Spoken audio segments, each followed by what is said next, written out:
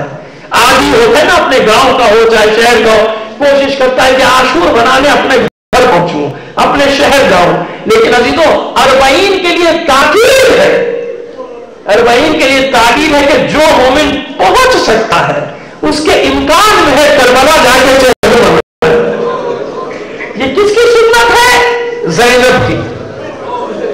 کربلا میں چہلم کی بنیاد رہنے والی کوئی اور نہیں, حسین کی بہن زینب.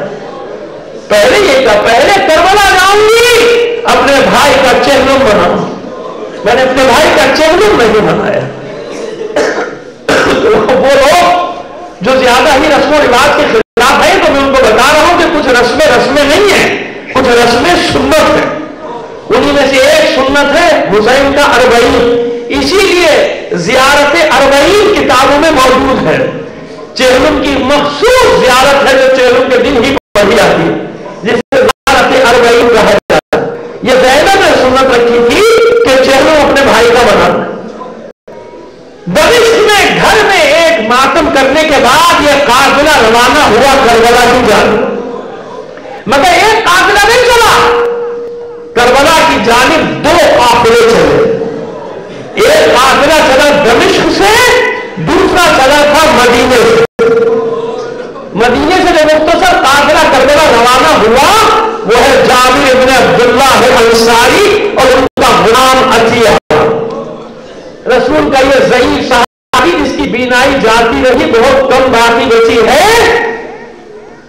جب واقع کربلا کا علم ہوا تو غلام کو لے کے سفر کیا کربلا جانا ہے, حسین کی قبر زیارت کرنے جانا ہے.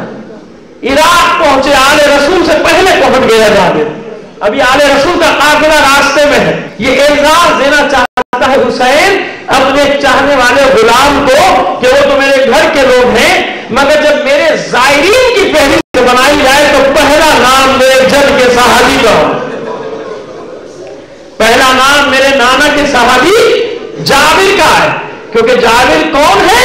جو بچپن میں حسن حسین کے ساتھ کھیلا کرتا تھا. ساتھ مسجد جانا, ساتھ مسجد سے گھر واپس آنا, یہ مشغلہ تھا جابر کا. ہر وقت حسن علیہ السلام کی خدمت میں مشغول رہتا تھا جابر. پہنچا کوفے سے کربلا کی جانب روانہ ہوا. بنی اسد کے لوگوں کو معلوم ہوا کہ رسول کا صحابی جابر, اور جابر اتنا جلیل القدر صحابی کہ جنہیں سب مکاتب فکر نے قبول کیا اور ان سے روایت بھی لی ہے, اور حدیث قصہ کی روایت بھی جناب جابر ہی سے ہے, کسی کی گڑی ہوئی نہیں ہے. جناب جابر ابن عبداللہ انصاری سے نقل ہے یہ حدیث قصہ. تو جناب جابر وہ حدیث قصہ کا راوی کہ جس سے روایات دوسروں نے بھی لی ہیں. جناب جابر وہ صحابی ہے مولا کے چاہنے والوں میں. تو جناب جابر کا جب پتہ چلا بنی اسد کے لوگ جمع ہو گئے, مہمان بنانا چاہتا, نہیں مجھے بس کربلا کی زمین پر پتہ بتا دو. جب کربلا کے قریب پہنچے جابر نے سب بنی اسد کے لوگوں سے کہا واپس جاؤ, میرے ساتھ کوئی نہیں آئے گا. ان سب کو واپس کر دیا جابر. غلام سے کہا جب کربلا کی حدود کا آغاز ہو تو مجھے بتا دینا. پر جو ہی کربلا کی سرزمین میں جابر کا ناقہ داخل ہوا, غلام نے کہا مولا ہم کربلا میں داخل ہو گئے. اتنا سننا تھا جابر نے اپنے آپ کو ناقے سے گرا دیا اور چلا کر کہا اپنے غلام سے نالین اتار دے, یہ حسین کا حرم ہے, یہ حسین کا حرم ہے, نالین اتار دے. جابر نے تو اپنا امامہ بھی پھینک دیا, سر پہ نہیں امامہ جابر کی. چل مجھے گنجے شہیدہ میں لے چل. ہاتھ پکڑ کے غلام جہاں قبریں بنی ہیں وہاں لے کر آیا. کچھ قبروں کے نشان ہیں, تو جابر نے کہا مجھے میرے مولا حسین کی قبر پہ پہنچا دے. عطیہ کہتا ہے مولا یہاں کسی قبر پہ کوئی نام نہیں لکھا, مجھے نہیں پتا تیرے مولا حسین کی قبر کون سی. جابر نے کہا اچھا مجھے قبروں کے درمیان میں کھڑا کرنا. عطیہ بازو پکڑ کے لایا, قبروں کے درمیان میں کھڑے ہو گئے.